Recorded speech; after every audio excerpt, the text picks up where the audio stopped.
Assalamualaikum warahmatullahi wabarakatuh. Perkenalkan, nama saya Iswandaru Bayu Aji sebagai pemateri pertama dari kelompok 13. Nah, kelompok 13 itu memiliki 4 anggota yang beranggotakan saya sendiri, ada Mbak Gina, Mbak Nur Aini, dan Mbak Rizka. Nah, kelompok kami mengambil judul artikel The Influence of a Company Ownership Structure on Upward Real Earning Management. Tujuan transparansi keuangan termasuk transparansi transaksi merupakan salah satu pilar keberlanjutan. Penelitian ini mengkaji apakah struktur kepemilikan perusahaan, termasuk konsentrasi kepemilikan, kepemilikan manajerial, dan keberadaan investor institusional, mempengaruhi praktik manajemen laba real ke atas. Metode penelitian ini didasarkan pada perusahaan yang terdaftar di Bursa Efek Warsawa di Polandia, yang mengadaptasikan model regresi data panel. Signifikansi dan kontribusi literatur makalah ini terletak pada fakta bahwa kami memberikan bukti antara hubungan besarnya total manajemen laba real ke atas dan konsentrasi pemegang saham berbentuk U, sehingga menunjukkan bahwa ada tingkat opsional konsentrasi kepemilikan, meminimalkan besarnya manajemen laba real ke atas, dan dengan demikian meningkatkan transparansi keuangan. Hasil yang menunjukkan hubungan negatif antara total ke atas manajemen laba real dan kepemilikan manajerial. Dengan demikian, kami menegaskan keselarasan hipotesis bunga dalam hal manajemen laba real. Implikasi praktisnya, kami juga menegaskan bahwa instrumen individual dari manajemen laba real terkait dengan konsentrasi, kepemilikan, dan kepemilikan manajerial dengan cara tertentu. Kehadiran investor institusional mengurangi besarnya total manajemen laba real ke atas. Sedangkan implikasi teoritisnya itu menentukan peran konsentrasi kepemilikan dan kepemilikan manajerial serta proses transparansi keuangan, termasuk transparansi transaksi yang bisa dilihat dari lensa manajemen laba real ke atas. Di sini ada pendahuluan. Peneliti ini mengkaji apakah struktur kepemilikan perusahaan termasuk konsentrasi kepemilikan, kepemilikan manajerial, dan keberadaan investor institusional itu mempengaruhi praktik manajemen laba real ke atas. Untuk mencapai tujuan ini, kami memeriksa apakah pemotongan abnormal dalam pengeluaran diskioner, termasuk penjualan, biaya umum, dan administrasi dan biaya penelitian dan pengembangan yang kadaluarsa, percepatan pendapatan, kenaikan biaya produksi, atau semua aktivitas ini yang dipertimbangkan bersama-sama berkolerasi dengan struktur kepemilikan. Masalah ini terkait erat dengan pentingnya struktur kepemilikan dan berdampak terhadap aktivitas pemantauan, transparansi keuangan, dan pengembangan perusahaan. Pemisahan kepemilikan dan kontrol menyebabkan ketidaksesuaian dalam mencari kepentingan manajerial versus keuntungan pemegang saham. Sampai batas tertentu, perilaku ini telah dikonfirmasi secara empiris. Hubungan antara konsentrasi kepemilikan dan manajemen laba dianalisis dari dua perspektif, yaitu hipotesis pemantauan yang efisien dan hipotesis penyitaan.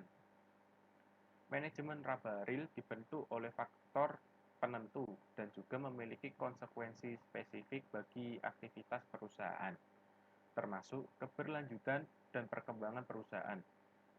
Peneliti telah menemukan konsekuensi manajemen laba real berupa penurunan kinerja pada masa depan.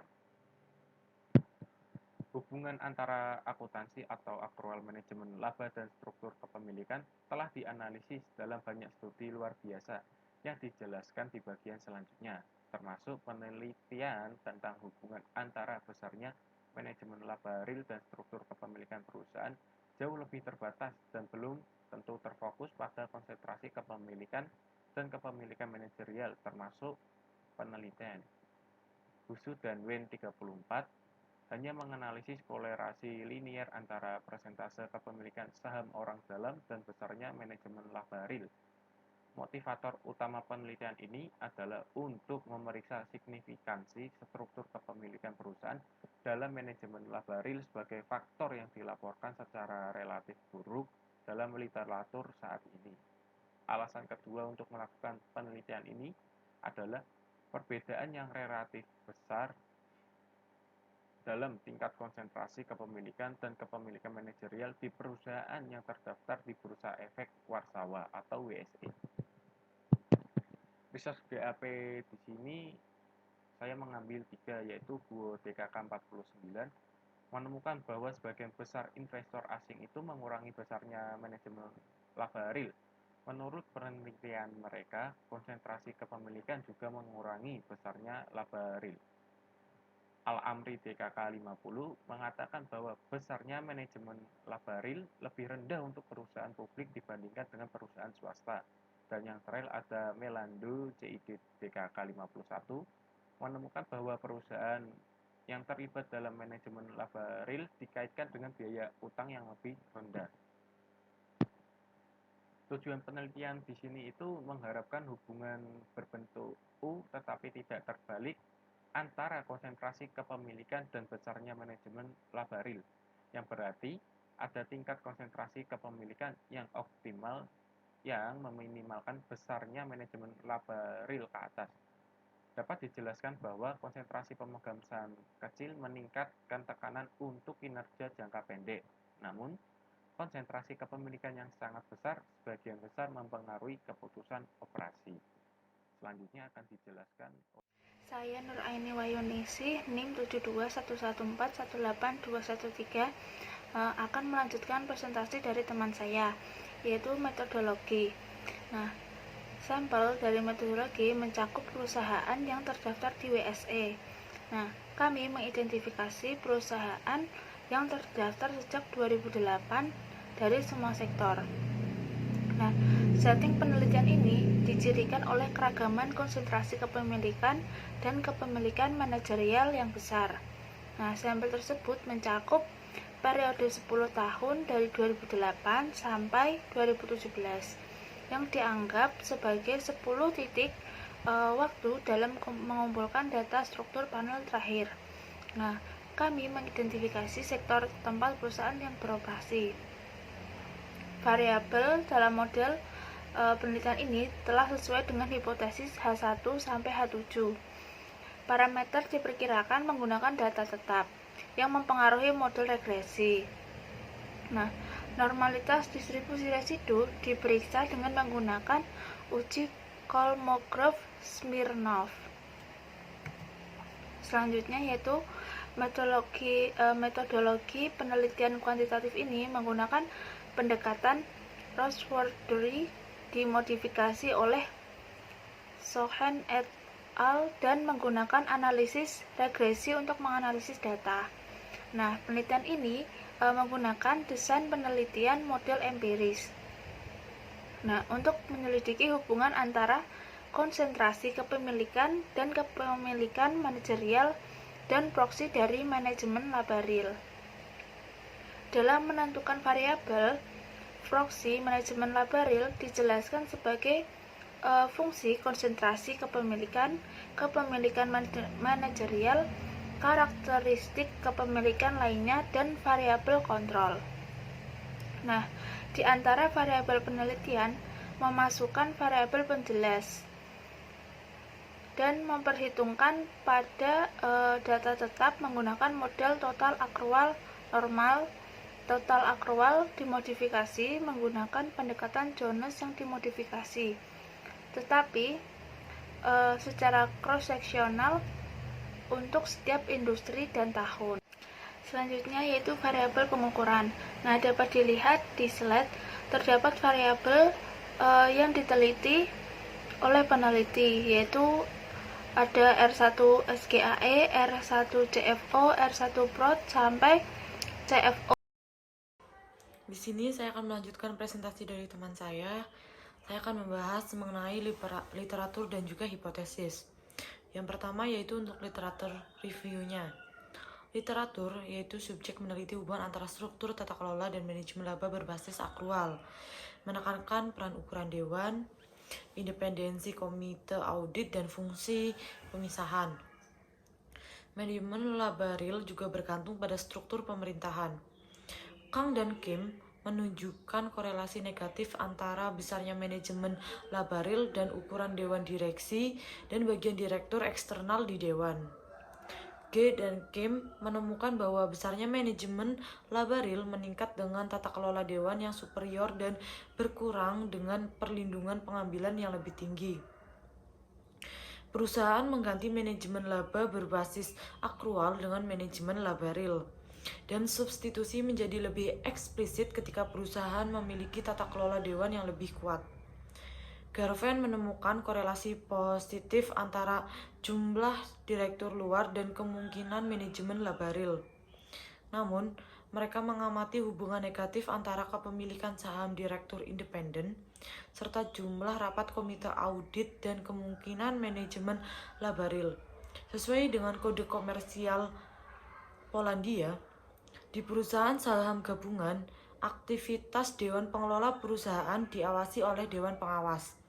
Ada volatilitas tinggi dalam jumlah anggota dewan pengawas. Yang selanjutnya yaitu ada hipotesis. Di sini ada 8 hipotesis. Yang pertama yaitu hubungan antara konsentrasi kepemilikan dan besarnya manajemen labaril ke atas berbentuk U. Hipotesis kedua yaitu peningkatan bagian ekuitas milik negara meningkatkan besaran manajemen labaril. Hipotesis ketiga yaitu hubungan antara kepemilikan manajerial dan besarnya manajemen labaril ke atas mengikuti pola berbentuk U. Yang hipotesis keempat yaitu ada bagian yang relevan dari investor institusional dalam ekuitas mengurangi besarnya manajemen labaril. Hipotesis kelima yaitu besarnya kenaikan manajemen labaril berkorelasi negatif dengan jumlah anggota dewan pengawas. Hipotesis yang keenam yaitu besarnya manajemen labaril untuk memenuhi atau mengalahkan tolok ukur pendapatan secara negatif terkait kepemilikan manajerial dan secara positif terkait dengan konsentrasi kepemilikan. Kemudian hipotesis ketujuh yaitu besarnya manajemen labaril ke atas berkorelasi positif dengan manajemen laba naik aktual. Yang terakhir atau hipotesis yang ke-8 yaitu ada terjadinya pembalikan residual peningkatan laba abnormal terkait dalam cara terbentuk U dengan konsentrasi kepemilikan dan kepemilikan manajerial serta berkorelasi negatif dengan keberadaan kepemilikan institusional. Saya akan menjelaskan tentang hasil dan pembahasan dari penelitian dan kesimpulan. Yang pertama yaitu hasil dan pembahasan. Hipotesis 1 diterima. Hal ini dikarenakan peningkatan konsentrasi pemegang saham terkait secara negatif untuk besarnya total manajemen labaril ke atas. Namun ketika tingkat konsentrasi mencapai tingkat optimal, cakupan manajemen labaril ke atas mulai meningkat. Oleh karena itu, hipotesis 1 diakui dalam kaitannya dengan proksi manajemen labaril total ke atas. Selanjutnya yaitu hipotesis 2 ditolak. Hal ini dikarenakan tidak ada hubungan yang signifikan antara bagian kas negara dalam ekuitas dan besarnya total manajemen labaril. Yang ketiga yaitu hipotesis 3 ditolak karena adanya korelasi negatif antara kepemilikan manajerial dan total manajemen labaril. Selanjutnya, hipotesis 4 diterima karena pangsa investor institusional mengurangi besarnya total manajemen labaril ke atas. Pemantauan yang efisien mempertahankan hubungan terbalik antara besarnya total manajemen labaril ke atas perusahaan dan kepemilikan saham institusionalnya. Berikutnya yaitu hipotesis 5 ditolak karena tidak adanya kaitan antara besarnya kenaikan manajemen labaril dan jumlah anggota Dewan Pengawas perusahaan. Penelitian ini tidak memastikan peran pemantauan dari anggota Dewan Pengawas. Berikutnya yaitu hipotesis 6 ditolak karena tidak ditemukan bukti bahwa total manajemen labaril digunakan dalam pertemuan atau mengalahkan tolak ukur laba, juga mempertimbangkan kaitannya dengan konsentrasi dan kepemilikan manajerial.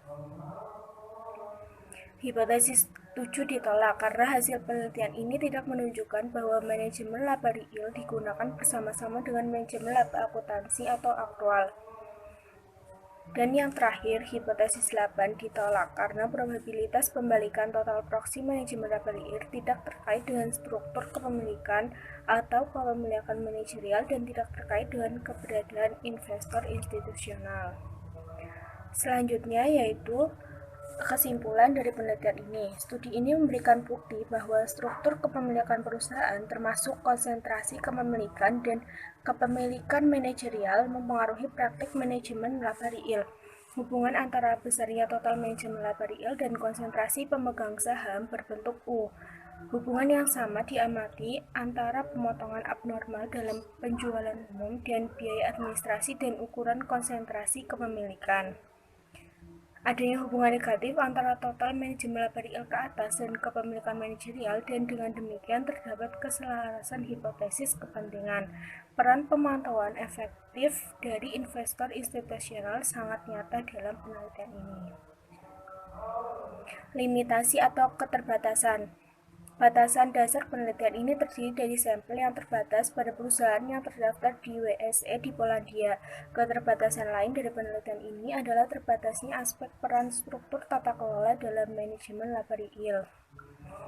Lalu untuk penelitian selanjutnya, penelitian di masa depan dapat memperhitungkan peran pembalikan pemotongan abnormal biaya diskresioner sehubungan dengan struktur kepemilikan.